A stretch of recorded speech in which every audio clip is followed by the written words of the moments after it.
अतुलित बलधामम हेमशैलावदेहम धनुजवन कृशानु ज्ञानिनाम अग्रगण्यम सकल गुण निधानम वानराणामधीशम रघुपति प्रिय भक्तम वात जातम नमामि। जय श्री राम मित्रों, मैं पंडित पवन भारद्वाज आप सभी का हमारे YouTube channel astro life Kaithal में बहुत बहुत स्वागत करता हूँ। आप समझ ही गए होंगे कि मेरे द्वारा बोले गए इस श्लोक, इस मंत्र का भावार्थ क्या है, क्या मैं कहना चाह रहा हूँ। आज मैं आपको बताऊंगा कि अनंत बलवंत श्री हनुमान जी महाराज का एक्चुअल में बल कितना था, उनकी शक्ति कितनी थी, इसके बारे में मैं बताने की कोशिश करूंगा। तो आइए जानते हैं।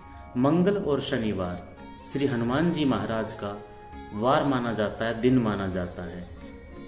अनेकों भक्त मंगल और शनिवार के दिन श्री हनुमान जी को विधिवत पूजन करते हैं, प्रसन्न करने के लिए अनेकों उपाय करते हैं। देखिए मित्रों, श्री हनुमान जी महाराज में वैसे तो अनेक शक्तियां उनके पास हैं, अनेकों सिद्धियां भी उनके पास हैं। इस संसार में अनेकों भक्त ऐसे हैं जो पल पल में श्री हनुमान जी महाराज के दर्शन करना चाहते हैं, उनकी एक कृपा पाना चाहते हैं। चलिए मैं बताता हूँ कि हनुमान जी में सही में कितना बल था। मित्रों, 10,000 हाथियों का बल, एक हाथी का बल बहुत ज्यादा होता है, समझो 10,000 हाथियों का बल एक दिग्गज में होता है, दिग्गज में होता है। और 10,000 दिग्गज का बल एक ऐरावत हाथी में होता है। अब ऐरावत हाथी कौन है? ये ऐरावत हाथी समुद्र मंथन से निकला हुआ एक हाथी है जो कि इंद्र की सवारी माना जाता है। तो मैंने कहा 10,000 हाथियों का बल एक दिग्गज में है, 10,000 दिग्गज का बल एक इंद्र की सवारी जिसको बोलते ऐरावत हाथी में है, और 10,000 ऐरावत हाथियों का बल एक इंद्र में है, और 10,000 इंद्र का बल हनुमान जी के इस छोटी सी उंगली में है।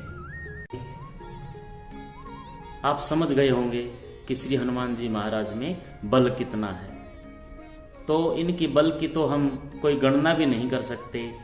जहां तक हमें अंदाजा था, हमें भी कहीं न कहीं से, जहां से शास्त्रों के माध्यम से पता चला कि एक्चुअल में इनका बल कितना माना जाता है, तो वो मैं आप तक लेकर के आया।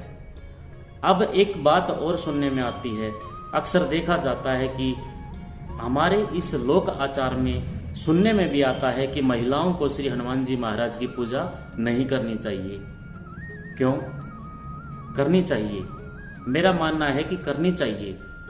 अब कहते हैं कि वो बाल ब्रह्मचारी हैं। हाँ, बाल ब्रह्मचारी हैं, थे और रहेंगे, क्योंकि वो चिरंजीवों में उनकी गिनती होती है।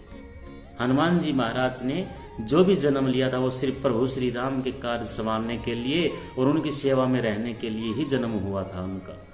इसीलिए आज अष्ट चिरंजीवों में भी उनकी गिनती होती है।